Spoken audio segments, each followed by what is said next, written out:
Hello everyone, and welcome to episode 360 of the MTG Goldfish podcast. I'm Seth, probably better known as Saffron Olive, and we have the full crew here this week. Kicking things off with the owner of MTG Goldfish, Richard. How's it going today, Richard? Seth, doing good. How are you doing? I'm doing super well. We got some fun stuff to talk about this week, but before we get into that, we got another co-host in Krim. Good morning, Krim. What's up today? Good morning. Just, getting ready for the holidays, so, Yeah, it's that time of year. Happy holidays, everyone, since this is our last cast before the holidays really kick off. But today... mandatory, I won't see you all till next year, or some kind of one of those remarks or something like that, right? Yeah, pretty much. If we were in like an office space, the water cooler talk leaned up against the wall, I guess I won't see you guys till next year. Well, we got some non-holiday topics today, and some good ones, because we got some early spoilers a few days ago for Kamigawa Neon Dynasty. So we're going to talk new Kamigawa spoilers. We're going to talk the first big Alchemy Tournament and some results from that. Also, some tidbits on the price of Modern has been a conversation going on the last few days, and then answer some fish mail questions. So that is the overview for the cast today. But before we get into it, a reminder that our show today is brought to you by Card Conduit. And Card Conduit, you've probably heard about them from us before. They are a great way to sell your Magic collection, and they're offering a new service. It's geared towards selling smaller batches of valuable cards. With a reduced service fee, with their curated shipment service, you can sell your cards for the best available buy list price with only a 5% fee. And as with all Card Conduit services, you don't got to sort your cards or grade your cards. You get to skip all those hassles and just safely pack your cards up and ship them out. And of course, you'll get a detailed report with the results, so you can check out Card Conduit's curated shipment option as a way to buy list up to 150 cards with fast processing, optimized prices, and the low service fee of just 5%. And right now, you can even get another 10% off by going to cardconduit.com/mtggoldfish. Card Conduit, they're the easiest way to sell your Magic cards. So thanks so much to Card Conduit for supporting the show. And let's start with, probably the most exciting topic, which is new spoilers, Kamigawa spoilers. We had a early preview stream on Thursday, and we didn't get a ton of cards, but we did get a few pretty exciting ones. So Richard, guide us through some Kamigawa spoilers. All right. Kamigawa Neon Dynasty, the next standard set, releasing February 22nd. So that's roughly 2 months from now. Wizards dropped us some cards, so we'll kick it off with Kaito Shizuki, a new Dimir Planeswalker, 1 blue and a black, so 3 mana value, 3 starting loyalty. At the beginning of your end step, if Kaito entered the battlefield this turn, he phases out. +1, draw a card, then discard a card unless you attack this turn. -2, create a 1/1 blue ninja creature token with this creature can't be blocked. -7, you get an emblem with whenever a creature you control deals combat damage to a player, search your library for a blue or black creature card, put it onto the battlefield, then shuffle. Oh, this card's kind of crazy. This card's like, it's a ninja planeswalker. It's clearly a ninja planeswalker. Everything it does works so well with ninjas, but I actually think this card is just like a legit scary card for any sort of tempo deck. My only concern with it for standard is we haven't seen much Kamigawa yet. We haven't seen other ninjas or like the support cards. Right now, if you just look at the standard meta, I don't know what deck you slot it into. I'm sure you could play some sort of like blue-black tempo with eye twitches and malevolent hermits or whatever. You could build a deck to go around it. Ooh, historic. You got the ninjas. You got the good ninjas thanks to Historic Horizons. Correct. But this card's just... it's like legit. You play it, you take it down, you make the 1/1 unblockable, and then it phases out so it can't get attacked, and then it comes back in, and you take it up, and you draw a card with the unblockable. Even that is like pretty good value for 3 mana, and if you can keep it around, like it's just going to snowball that value turn after turn after turn. Like a 3 mana planeswalker that is +1 to draw a card. Like sure, you got to hit with a creature, but still, that's kind of insane. No, you don't like it? I think it's okay. Like, I think if there is a true like mono blue tempo or like a Delverish deck, it's okay. But it's like 3 mana, like draw, 2 cards, 3 cards, right? It's hard to kill, but it's only a 1/1 ninja it's pooping out, right? Like it needs to actually do some serious damage to close the game to get your tempo plan. And the other thing is when you hit someone with it and you ultimate, like that ultimate doesn't end the game, right? Like you need to keep hitting them and doing something. So I actually don't think it's like crazy good. Like I think, if you have a tempo deck, it could be a solid card, but I don't think this is like meta warping or anything crazy. Like you're just 3 mana, draw some cards. Like we have plenty of cards that draw cards nowadays, right? So I don't think it's that crazy. I don't know. This looks pretty good for 3 mana. I think. Yeah, but it's a 1/1 unblockable, and I bet you that ninja type is going to matter more often than not. As of right now, with no real Kamigawa spoilers, yes, it's just okay. But for how cheap it is, there's just no way. I guess there is definitely a way. But I do think that just like that -2, getting the blue ninja, and it can't be blocked will be huge.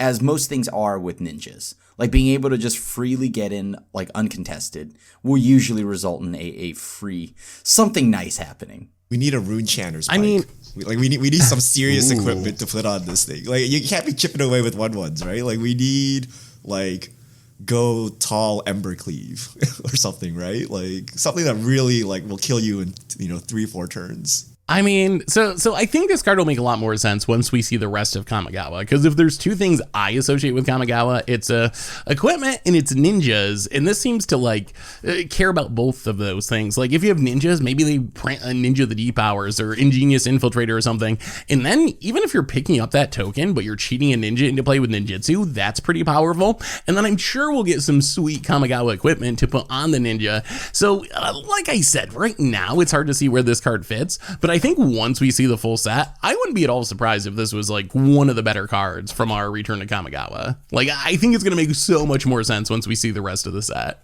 I'm excited for a mono blue tempo deck, or I guess Dimir tempo deck, but like thank not you, Rogues. Richard. Come on, not Rogue. I don't know. No, Rogues come is a tempo on. deck, but it I don't know, it felt a little off. It didn't feel like I really like the mono blue tempo deck we had way back. Like that felt better. Even though people hated that.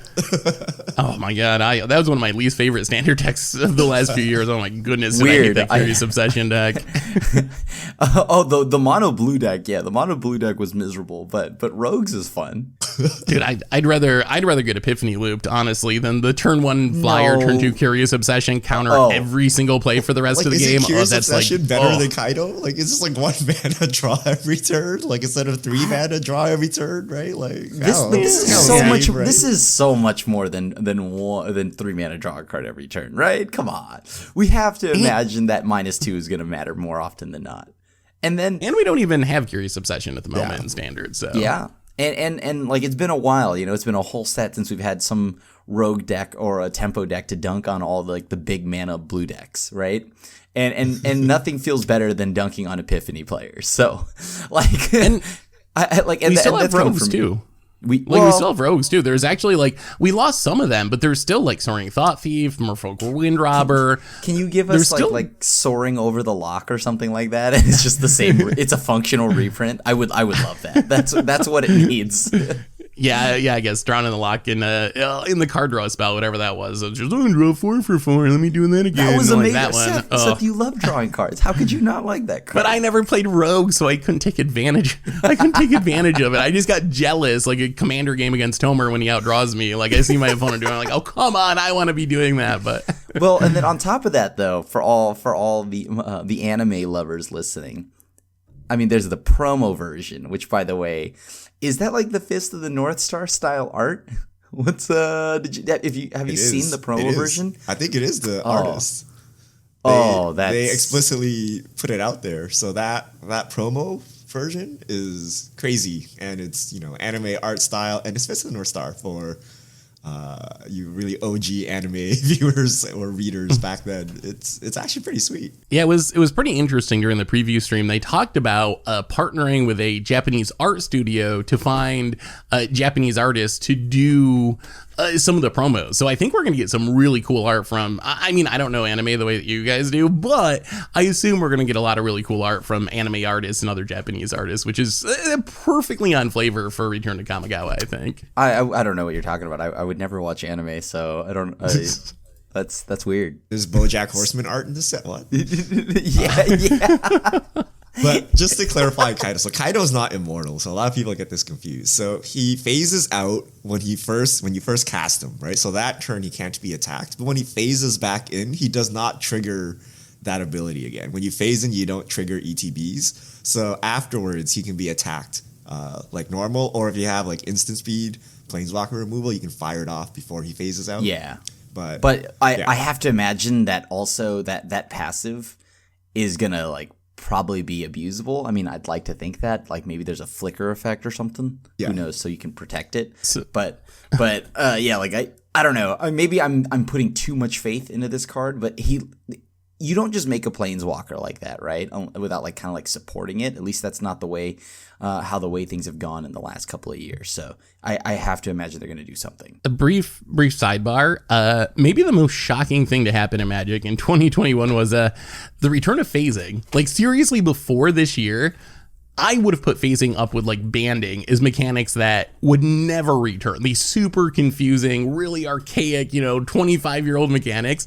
I am absolutely shocked that they actually brought down. They didn't just bring back phasing, but they're actually using it like pretty regularly on a lot of cards. I thought, oh, maybe like, it's just a thing for Teferi. It kind of fits the flavor of Teferi, a one-off thing. But now phasing is just like back, and oh my goodness, is that a confusing mechanic? So yeah, that was one of the least likely things to happen this year, I think. I kind of felt like phasing is a thing that was going to happen eventually. Again, but banding I can't see, right? Like banding. I mean, I hope not, because again, if I see banding, it's always unblockable. like I'm not blocking this for. I lose. Yeah. I lose. GG's. This is the card that people will play wrong for like 2 years straight at home, and then they'll come to an LGS and be super confused, and they'll like complain on Reddit how Kaito is like the most broken card ever because you can never attack your friend, but because they just don't know how phasing works. And it's weird because Wizards has power crept creature ETBs so much that they're like, look, we need to temporarily remove them from the battlefield without triggering the insane like exit and enter battlefield clauses. So we'll just bring back phasing, right? Like that's their solution to this, and it's just weird, right? Like it's just difficult to understand for new players. But again, I don't think Wizards is catering to new players anymore with like their textbook rules text on I was gonna say, like, is phasing any more difficult than like to understand than like the 9,000 words that go on Magic cards nowadays? So as evidenced by Twitch chat during the stream, yes. People thought Kaito could not be attacked. Well, they would be correct on the turn it comes down. All right, next up we have Atsushi the Blazing Sky. 2 red, 4 mana value, legendary creature, dragon spirit, 4/4, flying trample. When Atsushi dies, choose 1, exile the top 2 cards of your library. Until end of turn, you may play those cards or create 3 treasure tokens. This card is absurd, right? Like, is it? I think this is okay. Actually, you know what? The only reason why I think it wouldn't be absurd is because it doesn't do anything when it enters the battlefield. So, and as I've learned in recent years, things that don't do anything when they enter are usually not great. So, but at the same time, it's not like this is getting elked, right? Yeah, I mean, it does do something when it dies, so right. You should, I mean, I guess it could get exiled or something, but in general, you should get some value out of it. My concern is if blue-black has the tempo deck, and then we have Auron's Misery, then that means we're going to have to deal with the fact that Fading Hope is still popular. And outside of Alchemy, like if I'm talking normal standard, not Alchemy, I am playing a dragon that doesn't do anything and it needs to die, right? And if that's the case, Fading Hope is going to just straight up wreck this card. That is true. So, boy, there's 2 reasons I am a little bit skeptical of this card. There's one thing I really like about it, and the thing I really like about it is how its death trigger kind of minimizes the drawback of drawing multiples. I think this is a legend you can definitely play 4 of, because worst case, you draw a second one and you play it and you get 3 treasures, so you get your mana back, you draw some cards. Like, that's an ideal, but you're not gonna Atsushi flood essentially, because you can get value out of the death triggers. My question for this card though is, every single set, Wizards Prince of Mythic 4/4 flying dragon for 4. Like, we got Leyline Tyrant, we got Mana Form Hellkite, we got Moonveil Regent. If you want to like expand out a little more, there's Galazeth Prismari in 2 colors, Imistrum Predator, not technically mythic, but also in some decks. Like, there's so many similar cards that are fighting for that slot. And I thought most of these cards were like good to great when they were spoiled. Like, Mana Form Hellkite was one of our top cards from its set. Moonveil Regent was one of the top cards from its set. Leyline Tyrant, I think, maybe snuck into the top 10. But those cards have been okay. They see a bit of play, but none of those have become like huge staples. And what we see is like, it depends on the deck that you're playing. You choose one of those. Like, some decks want a Mana Form Hellkite. Some decks would rather have a Moonveil Regent. So you have this mix and matching going on based on your archetype. And I just don't know where Sushi fits in that. Like, if Mana Form Hellkite isn't busted and Moonveil Regent isn't busted, is it Sushi actually busted? I don't know. I guess we just get so many of these. It's like full art lands. When you get a full art land every set, eventually you're just like, oh, it's another one of those full art lands. Like, sure, it's not that special anymore. I think I'm getting to that point with these mythic 4/4 flyers. We get one every set, and now they just kind of all blend together in my mind into one like huge lump of cards. Yeah, I fully agree with that. That's kind of just where I'm at. Like, so like at first I was like, oh, this seems amazing, and then I just like, oh wait, hold on. I don't know. It depends on the treasures, right? Like, if the treasures are good, I guess, like, this is going to some kind of treasure heavy base, like treasure based deck. But then, yeah, like you had mentioned, there's just so many 4-mana dragons that just don't see play, or like they don't see, like, only one of them sees play. And it's weird because some of those are like really powerful. Like, what I assumed Mana Form Hellkite should be really good doesn't really get played. But that's because, again, I don't know. I mean, we're looking at standard, and we're looking at the fact that you play it, it gets Fading Hoped, and it feels like these 4-mana dragons are too slow. The only one that makes sense is probably Mistveil, whatever, the 4-mana where you may discard your hand and draw 2 cards. That one where, like, if you untap it, that you get to refill your hand. Yeah, I mean, the treasure thing is interesting. It does work with Magda, it does work with Goldspan, it does ramp you into like Alrund's Epiphany, so I can see the upside of the treasure mode, but still, there's just so many other options. Yeah, it doesn't do enough. It like has so much text on it, but because it's on death trigger, that's a lot worse than ETB, and I don't know, it's just a little weak.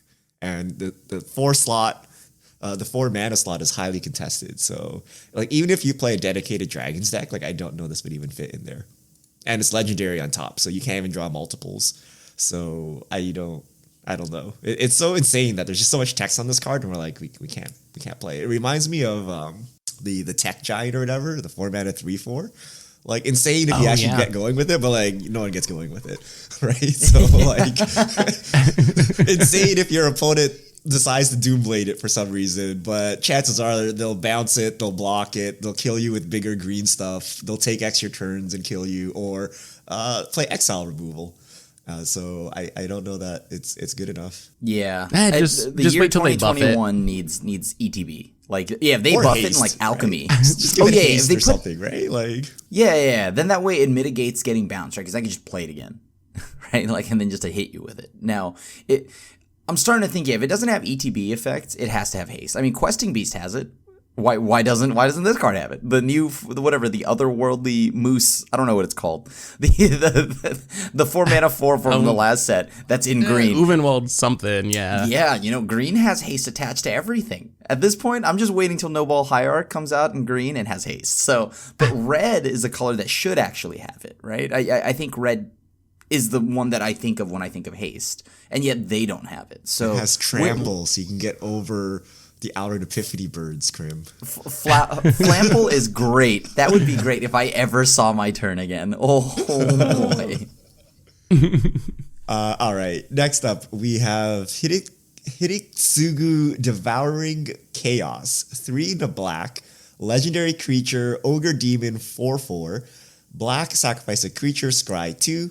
2 in a red, tap, exile the top card of your library. You may play that card this turn. When you exile a non-land card this way, Hiritsugu deals damage equal to the exiled card's mana value to any target. This card's really cool. I don't think it's probably super good, but it's a really, I just think it's a cool design. It's like a okay sack outlet. You can build around the like exile and play a bunch of big stuff in your deck and try to just like burn people out. But it's 4 mana. It's legendary. 4 mana, It costs 4/4. mana to sacrifice a creature. It doesn't have flying or any evasion. It definitely doesn't do anything right away. I guess if you get up to like 5 or 6 mana, you could sacrifice something right away. So I don't know. Maybe it can be like a one of in the sack decks. Like we have Immerstorm Predator. I think that's the big issue. Like if you're playing a sack deck, you got 4 mana Immerstorm Predator that sacrifices for free. It's hard for me to imagine Hidetsugu actually beating that out in a sacrifice deck. But I don't know. We got a lot of stuff you want to sacrifice. We got Eye Twitches and Shambling Gas, so we have decks that could support it. Maybe it could show up as a one of in those decks or something, but I think it probably gets beat out by Immerstorm Predator for the short term, at least in standard. I think it gets beat out by the 3 mana 1/4 that makes a treasure, and you can sack creatures. Like right, like that's just strictly better. If I'm gonna pay and that mana, draws you cards. Yeah, exactly. It's gonna draw me a card, right? Of course, this is like cheaper in that it only costs 1 mana to sack as opposed to 2. But the thing here is this is 4 mana. But the upside is that if this card untaps,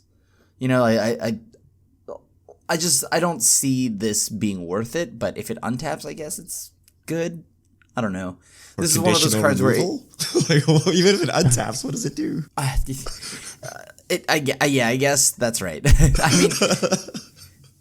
I mean, Sack to Scry 2 is pretty powerful. We've seen like Viserys here be a pretty good sack outlet because it lets you dig for. Oh, that's true. That's free. But it lets you dig for like your finisher or whatever. So I could see there being some value there. What about in Commander? Like, is this a new chase commander? Is this something you're hyped to build around with the like almost Eureka? I guess it only hits one person though with the damage, which makes it a little less exciting. But do you think it'll be a popular commander? I feel like Wizards must think this card is good because they did this crazy like promo versions for just this card and this crazy treatment. This is Alchemy card of the year because Wizards apparently thinks this card is really good because they have like 4 promo versions with like the neon foiling and it looks like pretty awesome and only this card has it. So they like handpicked this card as like the poster child promo version, and I just cannot see it being played in any constructed format nor commander. So I'm like, why? Right? So I feel this is going to get a mega alchemy buff or something. That's hilarious. They did all of this, all these aesthetics just because they planned to alchemy buff it. That means they. But like, why would it not hit all like any number of target players or something, right? Like if it just domed everyone at the table, I'm like, okay, I can see commander appeal, right? But this is just a single target and so much setup required. I honestly feel like it should have. Like, I feel like not only would it have made it better for Commander, but it would have made it more in line with the original Hidetsugu, which was a Heartless Hidetsugu where you tap it and everyone loses half their life total. Like, hitting everyone with that ability would have been a nice callback to OG original Kamigawa Hidetsugu, I think. What do you think of these promos? This is something we've never seen before. So there's the pack version of Hidetsugu. Then there's like a yellow, blue, green, and pink version that has the same art but different colorings with a special neon foil or something that we've never seen before. And the yellow one they're just giving away as a promo at LGS's. The other ones are like ultra rare 1 in every 100 collector boosters, and they get different rarities based on their color. Like, I think the pink one is like the rarest of the bunch. What do you think of these like intentionally ultra rare pack promo things? Like, is that a good idea in general? I'm not going to remember what rarity any of the colors are, but I can tell you one thing. Bury me in neon. Like, I love everything about, like, visually and aesthetic wise, I love it. I hope that we get the whole cyberpunk treatment on everything from this set. Oh god, dude, visually it's so pleasing. Keeping track of the rarity, as I said, though, I have no idea what day is it. Like the thing here is, there's so many things to keep track of now. Like, I do worry that at some point, we'll be, like, I used to work as a card sorter, right? And I think one of the funniest things was when I had to sort Yu-Gi-Oh cards. That was because Yu-Gi-Oh had ultra rare, super rare, ghost rare, like, ocean deep blue rare, and all of these other rares, and I'm just like, okay, hold on, how do I file this? This is like a mess, and I do worry that if we start doing this, it's gonna be so hard to keep track of every rarity, especially when we already as long as it's just like mythic rare, but now it's like mythic secret rare, mythic super rare, mythic ultra rare. That's what it's starting to sound like here. Yeah, I like the neon. The neon effect is super cool. I don't like the fact that different colors are different rarity and the rarity is unknown. So if you're a player and you open, I think pink is the rarest. I think pink is the rarest. The reddish pink one. Like, you should be ecstatic that you opened a 1 in, I don't know what the odds are, right? But one of the rarest cards ever. But you can't tell from the card that it's rare. And you're like, I don't like pink, I want blue, and you trade with blue for your friend, right? Like, you know what I mean? Like, at least with foils, you're like, look, it's foily, it looks different, it should be more rare, right? Or, this has a mythic symbol. I know mythics are more rare than rares, right? But yeah, I don't know. And like, why do you have to be like a red hater? Like, what if you liked red, right? Why do you get stuck with like paying like, 10x more than the blue one, right? Because it's more rare. Like, they should just made them all the same rarity and just made them all like more rare equally. Yeah, I mean, like it could kind of be like how Teferi, right? When that came out for whatever core 2021, he had 4 different printings. I'm glad they made the differences actually like visually like noticeable, because that one I just knew I had a variant of it and I was like, oh, that's cool. I don't know which one it is, but that's great. So I'm glad they changed that, but they should have just made them all about like the same rarity and equally rare. I kind of would prefer them to do the like 1 of 100 thing or whatever for these ultra rare cards, because then at least if you see a card and it says number 69 of 100 or whatever, like nice, then it's actually like a rare card, because I do think that's an issue. I do think it looks awesome, and I have no problem with them making ultra rare cards. Like, there's going to be a 50-cent version of Hidetsugu that anyone's going to be able to access. So if the pink neon version ends up being $500 or something insane, I mean, I guess that's fine. That's the one I want the most. Oh, that one looks so good. Give me that hot neon pink. Oh, let me channel my Hotline Miami. This is what I want. Right. Just crack some collector boosters, Grim. Oh, yeah. Okay, because my luck is so good there. So the last thing they previewed was textless full art lands. Like Japanese art style, no text, like there's just like kanji on it and then like a big mana symbol, coming 1 in every 3 packs. So they'll be available in regular packs, just 1 in 3 instead of the usual 1 for every 1 pack.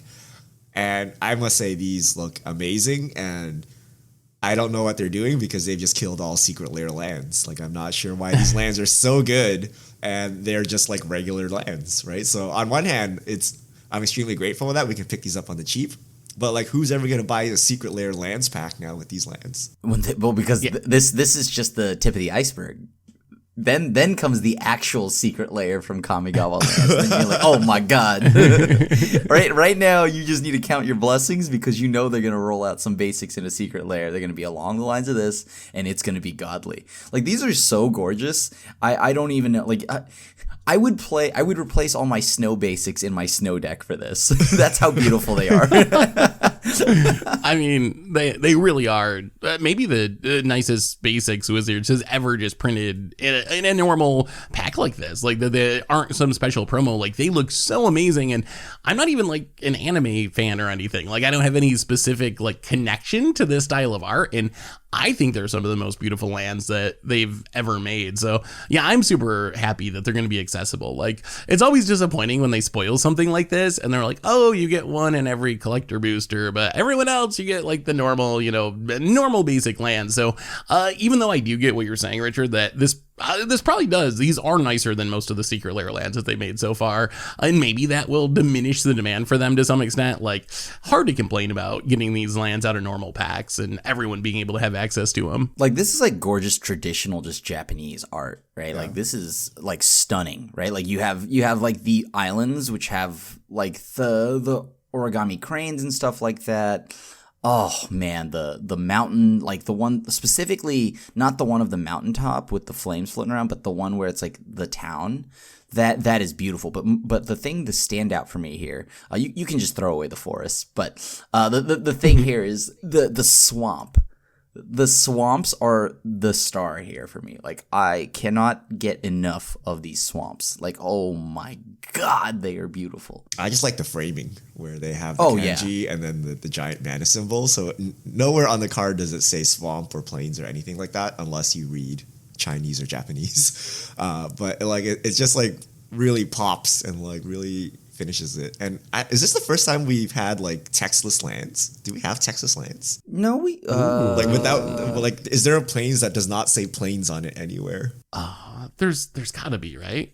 I What about like the is. Unhinged and Unglued? Do they say plains They technically on them? say. Oh, I guess they don't. Do they? plains. Maybe they don't. They do. They do? No, I'm pretty sure they do. Hold on, let me just look that up real quick. But yeah, like so, like the unhinged like islands, right? They do say island on the top, Yeah. like on the very top. So maybe this might be. Actually, you might be right. These, at least as of right now, off the top of my head, I don't think there's anything that just doesn't say anything. Like it's like textless. Yeah, they look pretty super sweet. clean. Well, like the writing, I guess the one thing is like, what's the writing say? Does it say island? Yeah. Mount. It's island in Japanese. So it's not textless. It's just it's really cool that it's like it's like a foreign writing, right? Yeah. Like showing the other languages. Like I think that's super badass. Oh, that's beautiful. I mean, I'm gonna pick up a set of these. This is they got me with these basics. I'm finally gonna get some like new basics instead of playing like random draft garbage pile basics in my commander decks. I'm gonna mix them nice together. ones. I'm gonna mix those together. This is gonna be beautiful. You're gonna see white border 9th edition and then also like these basics. It hurts just to hear you say that, Kram. Oh my goodness. Oh, I'm cringing on the inside. Wait, I'm gonna buy these and erase the borders so they're white borders. Yeah. I think when last time I played Richard in Magic, I cracked a polluted Delta Expedition and I got my 9th edition white island. It's just like, oh, the duality. Well, anyway, I think that's all of our Kamigawa spoilers. So we haven't. Oh, go ahead, Kram. I guess like the one thing before we change the topic on Kamigawa though is this is really cool, right? Like, would you say this is like a sweet release so far? Because this is one of the things where I think this world is like a world that I really want to spend more time in, and I'm kind of sad we're only here for like one set. I kind of wish we would go back to at least like a 2-set like block. Like this, like when there's a really cool world, I wish we could stay there a little bit longer. I don't know what, like that's the only thing that bums me out. Is like, I know that Kamigawa Neon Dynasty is going to be it, right? And then we're going to move on to the next one. And I wish we'd stay here a little bit longer. I'm a big believer in 2-set blocks. Like I would like to see them go back to that being like the norm. And I think one of my biggest concerns with this return to Kamigawa in specific is that's a lot to fit in one set. Like a lot of people want to return to Kamigawa, but Kamigawa has so much going on. You got the spirits and the ninjas and the samurai and these like weird creature types like rats. You have the arcane stuff. Like there's so many things, equipment sub-themes, legendary sub-themes. That's a lot to try to fit in one set of 250 new cards or whatever it ends up being, with the, a big chunk of those being random commons that aren't going to fulfill most of those themes anyway. Like that seems like a really big challenge. So yeah, I would also like to see more 2-set blocks for things like this, I think. I hear you, but mob, Magic, MTG, mob, gangster world, like come on. Right? Like we'll return back to here. Like we'll return to here like 8 times till you're sick of it, right? So I think it's okay to space it out, right? And we're gonna have Secret Lair Kamigawa and like you'll see Kamigawa cards. Alchemy. Yeah, Alchemy will have some cards. You'll see cards in Commander products, and we'll sure enough revisit this plane if it's popular, like in a year or two. So I think I'm fine with it, especially given that we're getting other sweet new worlds, and we're not, if they were just like, oh, we're turning to Innistrad for the 18th time, I'm like, okay, please don't, right? But we're going to new worlds. Like Kamigawa sacrificed itself for new worlds, so I'm fine with that. I also wonder if Wizards was a little nervous about how well Kamigawa would do, because what I've seen from people talking about Kamigawa, like some people love it and it's like the plane they want to return to most. And then other people just like, it's one of their least favorite sets. And remember how like powered down it was and bad a lot of the mechanics were in the first Kamigawa. So I wonder if Wizards was like a tiny bit nervous about going back to Kamigawa based on that. And when decided to do one set as like a kind of a tester to see if, see how it works, see if people liked it and bought it. And this was their way to kind of dip their toes in the pool and get the temperature of the community on Kamigawa. I think for me, like Kamigawa was mostly, the first time around, was ruined by GT. like when I was playing that, it was just like I had to sideboard GT to blow up opposing GTs. So because that was back when the legendary rule was a thing. And if you just didn't have a GT, you were like, there was no reason that you would ever play a creature deck, right? Because you would just get bodied by an opposing GT. I mean, it also just has some of the worst mechanics. I mean, that too. but like sweep. Oh my God. Sweep is so horrible. Soul shift. Oh my goodness. Like, so yeah, it had other issues. Those mechanics are obviously doubly aren't great, but they're doubly worse when if you're trying to play a creature in a format that is dominated by GT, that was just such a bad feeling when I would try to play any creature.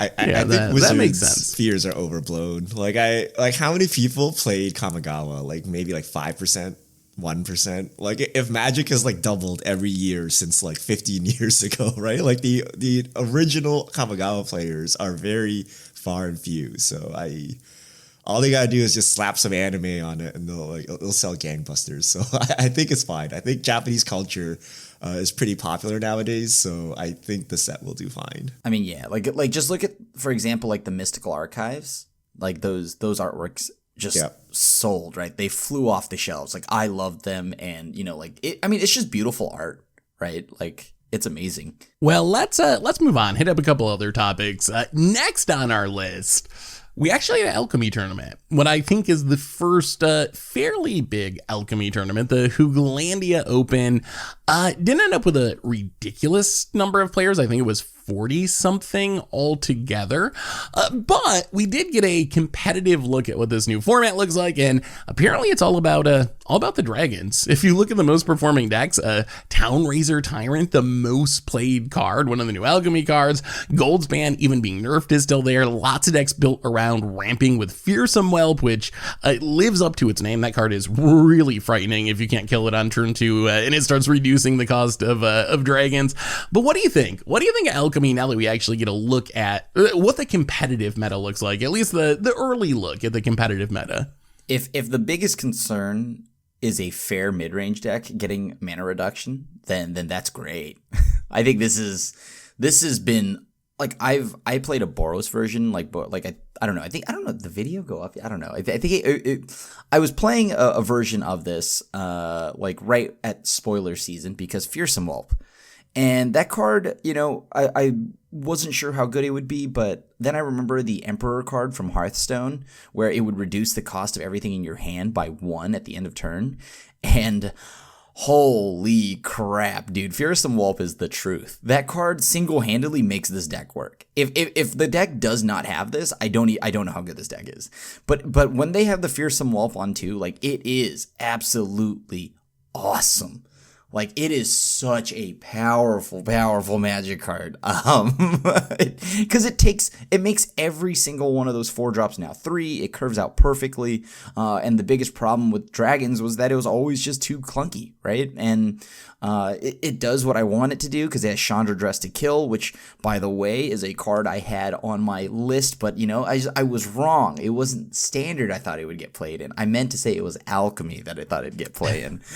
Because this card is the truth here. I think Fearsome Whelp, Chandra, and Orb of Dragonkind all look really good. Townraiser Tyrant, people think, oh, just sacrifice the land. It's like, well, let's see you sacrifice a land on your turn 3, right? Like that's pretty powerful. And over time, like if you try to keep this land that I target with Townraiser on until like turn 6 or 7, you're going to be very low and you're risking yourself at dying from my numerous hasters. On top of that, Townraiser Tyrant just being able to shut off a creature land is absolutely powerful. Like it just removes every ability that isn't a mana producing ability. I love that. Alchemy is sweet. Dragons is sweet. I'm in love with this format. If it outside of the financial side of it, the financial side of it is abysmal. I'm just surprised at like how different this looks from standard. Like they released 60 cards. They nerfed and buffed 10 cards, something like that, like a relatively small number. And it's really two completely different metagames. Like going by the Hooglandia Open, you got Clerics, a deck that has always failed in standard. You got Dragons, probably the biggest deck, a deck that has never really, like sure you got Is It Dragons, but really that's just trying to ramp into Elrond's Epiphany. These are like straight up play a ton of dragons, playing Tiamat. Some of them, there's like 5-color Tiamat dragons. So those are the decks that are big in this new Alchemy format. You don't see Mono Green, you don't see Mono White, you don't really see Elrond's Epiphany, which are the big decks in standard. So I like that this is so different. That was one of my biggest concerns about Alchemy when we were talking about it before it released, is like, well, if this just ends up as being standard and it's still just Epiphany Fest and Mono White and Mono Green and it doesn't feel different, and you got all this cost of like a literal cost as far as getting more cards, but plus like complexity and nerfs and all this stuff, like that's what would cause this format to fail. But I'm pretty excited that it just looks so much different, and I think it adds another like super legitimate option to play on Arena, which I think is a bonus. Like standard I just don't really like right now because there's so many Epiphanies running around. Like that's just not an enjoyable experience. And Mono Green. So having this, and Mono Green and Mono White to a lesser extent, just Mono Green. Yeah, you're okay with Mono White, just not Mono Green. Yeah, but it's nice to stomp have me in Mono White. Stomp me in. But it's nice to have this option available, and I've still had a lot of fun with it. I know it's still like pretty controversial, and some people love it and some people hate it, but I've had a pretty good experience so far playing Alchemy. But what do you think, Richard? I'm not convinced here. So I'm waiting for a deck list to see if I should invest in the format, since I didn't play last standard. So I have to get like all the standard cards and all the Alchemy cards. But seeing some of these cards, like, I don't know, right? Like Wizards is playing with fire, right? Like Fearsome Whelp, that's just uncontrollable snowball, right? Like that is like playing a ramp spell that cannot be removed. And it actually like double ramps you and triple ramps you depending on how many dragons you have in your hand. So I don't know. But there is a cost to it. Like, I mean, let me tell you something. As someone, is there a cost to it? Like, you play your dork, they remove it. You've already ramped, right? The things in your hands are already ramped. Well, the thing here is, these dragon decks. The issue is, I can't tell you how many times this happens. I have like only one dragon or two dragons, and then like the only time I'm loaded with dragons, oh god, it's literally in the video. It's a play set of Fearsome Whelps, and like, so it's like, oh, 1 mana Fearsome Whelps. Look, I have all this mana reduction. Too bad I have Chandra and removal spells. So this, I mean, this card is really good. Don't get me wrong, it's amazing, but it feels like it's not like when I draw a growth spiral in the late game. It's not like when I draw, like, you know, all those things where, like, the ramp that draws or does something or generates a body. Like, this body is a 1/1 flyer, and that's it. And once you've once you've played out your dragons, it just does nothing. It's just a 1/1. So I think it's powerful enough to still warrant, obviously, the playset. As I said, this like card makes the whole deck work, but it's not absurdly OP. All right, give me the recommendation. Should I buy into Alchemy now? Or should I wait further? Or should I play standard? I mean, it's not like prices are going to go up. It is on Arena, so but is it you don't got to beat the buyout or anything. Like firing? Are people actually playing? You're seeing diversity? Like, you know, like, is it?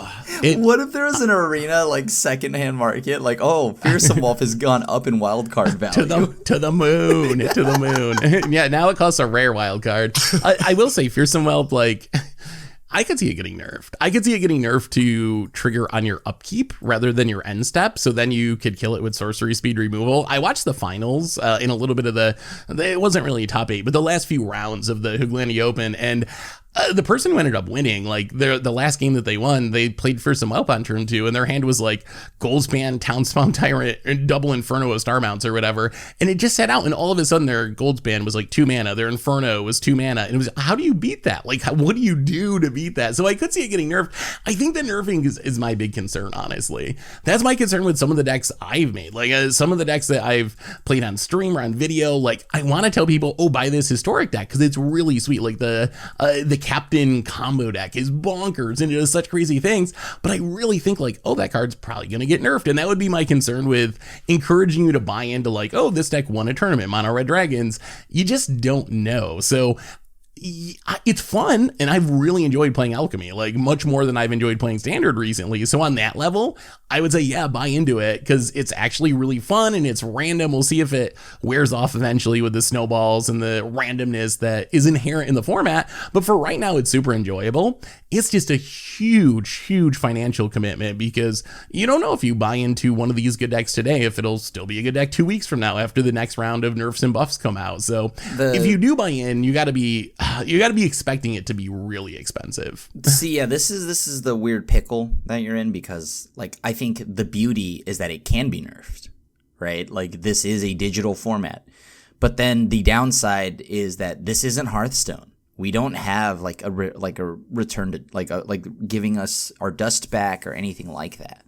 So, or like to give you full, like, you know, value back when it gets nerfed or something like that, right? Like Hearthstone has a system in place.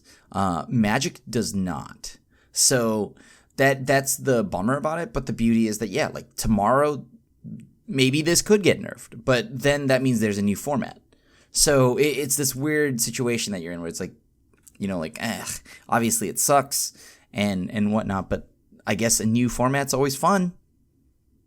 Yeah, as a player, I enjoy it. As someone who spends a ton of money to have all the cards and I can just build another deck, that's enjoyable to have a fresh format. But at the same time, to like someone who is watching a video or something, I don't know what to recommend to people. Like, the format's fun. I think you'll enjoy playing the format, but like, do you want to take the risk of spending all your resources on a deck that could be banned 2 weeks, or not banned, but nerfed out of being playable 2 weeks from now or a month from now?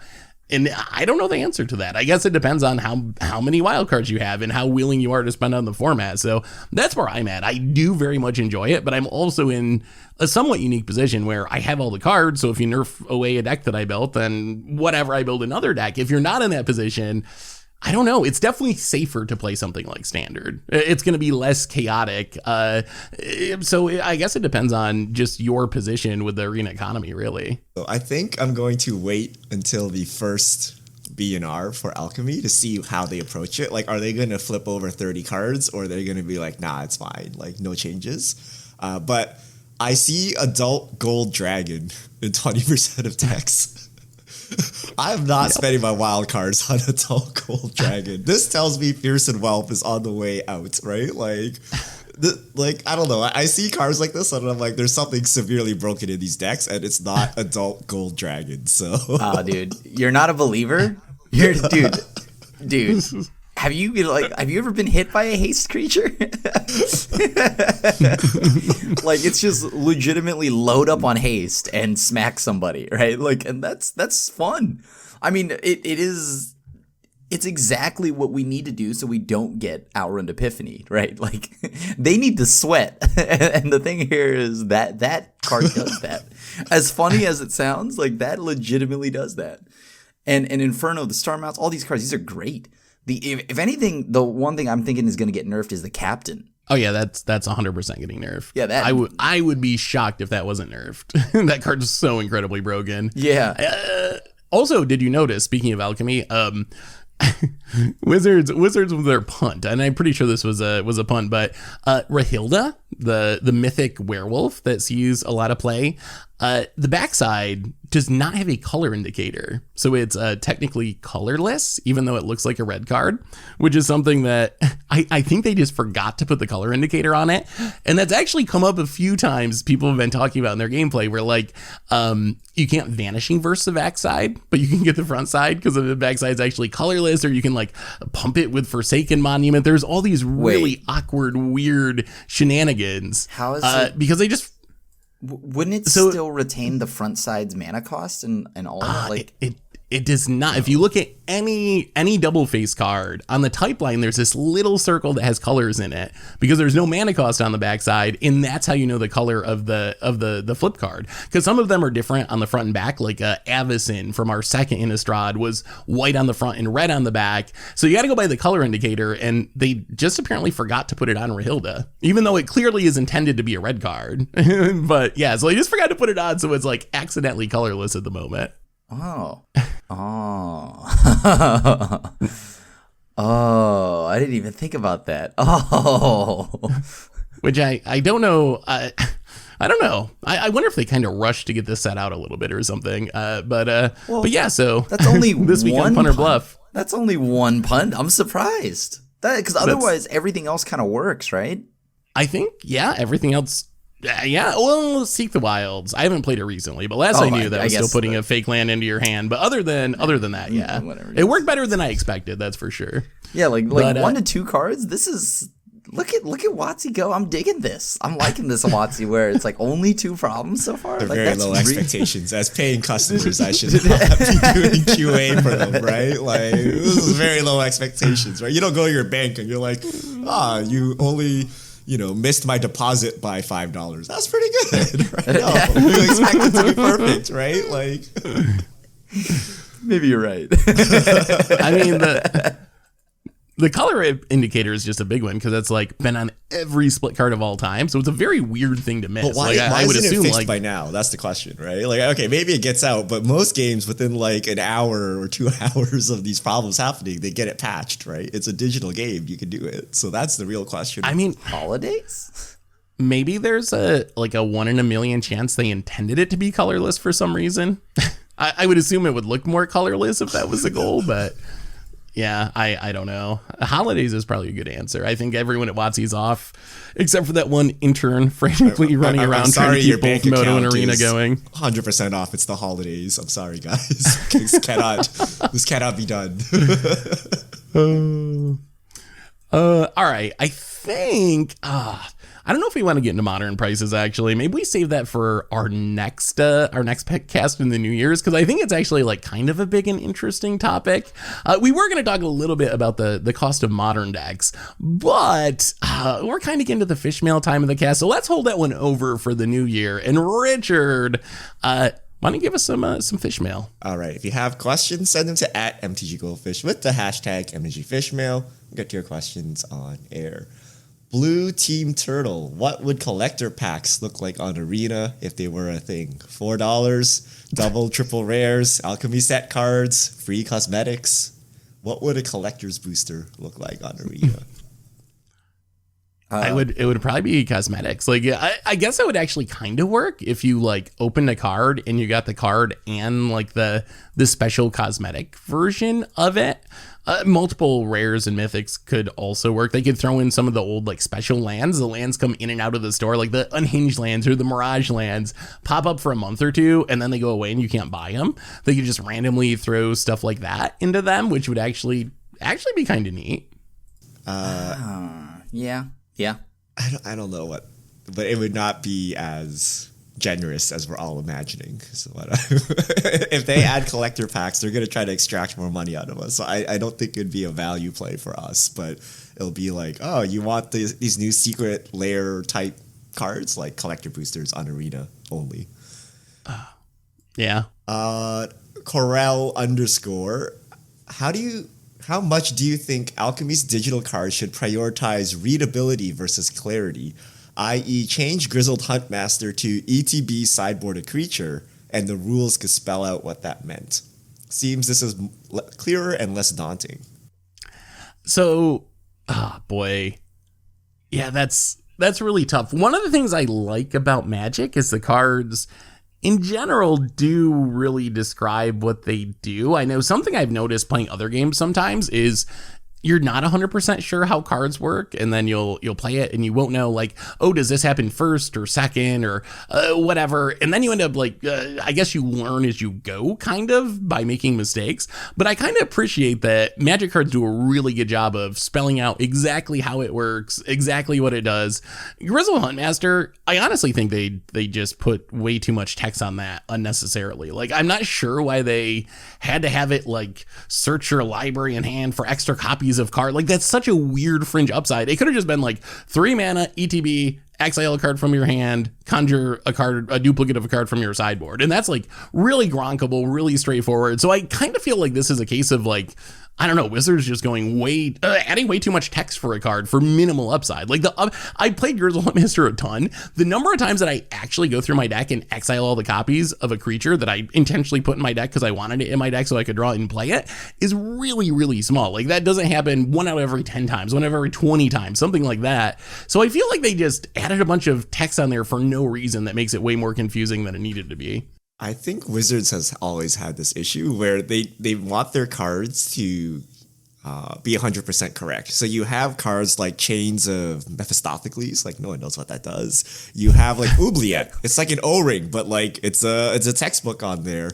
Animate Dead, right? Like, it's just literally an enchant thing on a graveyard, but they have like so much text on it just to get around like these weird edge cases. So I think they should literally say ETB sideboard a creature, and then there will be, clarification rules somewhere else for you to get all the edge cases, because like no one will read this paragraph and understand what it's doing, right? Like, you ask your friend and then they'll be like, okay, ETB sideboard a creature. You're like, okay, right? And then you do it, right? So I think Magic can work on making cards easier to understand, even if they're not 100% correct, because like 99% of the time you're using it in the normal way, and only 1% of the time do you run into that weird edge case that the rules will fix. So you should optimize for that 99%. I mean, maybe on Arena in specific for these visual only cards, maybe they could have a short version of the text on the card, and then kind of like the spell books or whatever, you can like right click and actually see the full rules text if you want to. That might be the best of both worlds for these digital only cards. All right. Benjamin with I. Hey guys, I just finished binging Arcane on Netflix. Huge rec for anyone who hasn't seen it, even if you don't know anything about LOL. I was wondering, why do you think Wizards decided to just screen grab scenes from the show for Arcane Secret Lair? I bet you that's just specifically an Arcane thing. I'm starting to think more and more every day that a lot of that was on like the Riot side of things, right? Like, they wanted you to showcase the show, just like how, example, like I'm putting a lot of faith in WotC here, but I think originally WotC probably would have loved to have a character like Jace or Vi or Jinx or any of them on it, like in card form.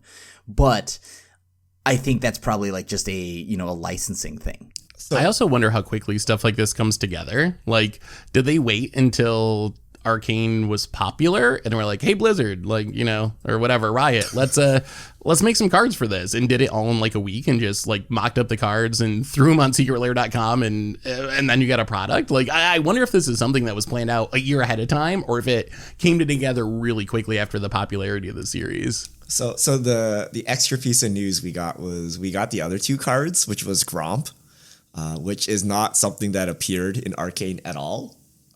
And Summoner's Rift, which I guess is just Summoner's Rift. And like, I think Krim is right that there was probably some disagreement on what was allowed and what was not allowed. But I feel Wizards should have just walked away from it and said, no, right? Like, we're not going to produce this subpar product and ruin our name, right? Like, why? Like, if you can't use Vi or Jinx or whatever, like, what are you getting? You're getting nothing, right? So just walk away from the deal. So I don't understand. And I do think it was a very failed money grab, and from both sides, right? I don't think Arcane should have agreed to this either, right? Like, I think they should have had like premium cards and not kind of done this, because I think it dilutes both.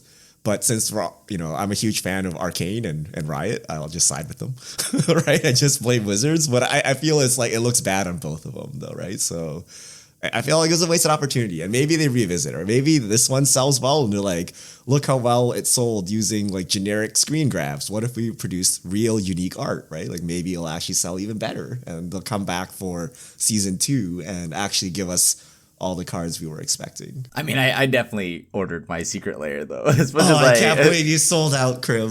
how could I not? It's cool. It's cool. Let me make you some custom altars. I too can screenshot my Netflix window. It's great. I mean, okay. Like I think, yeah. I wish, like as I had mentioned, I really do wish I got to play with like Jinx and Vi and like like Echo and all of them, right? Like that would have been really cool. But I guess until then, I have these screenshots that are kind of like it, right? Like I get the Jace Ristic Study. I mean, on top of that, the card is Ristic Study, right? So there's just no way I'm not playing a Ristic Study.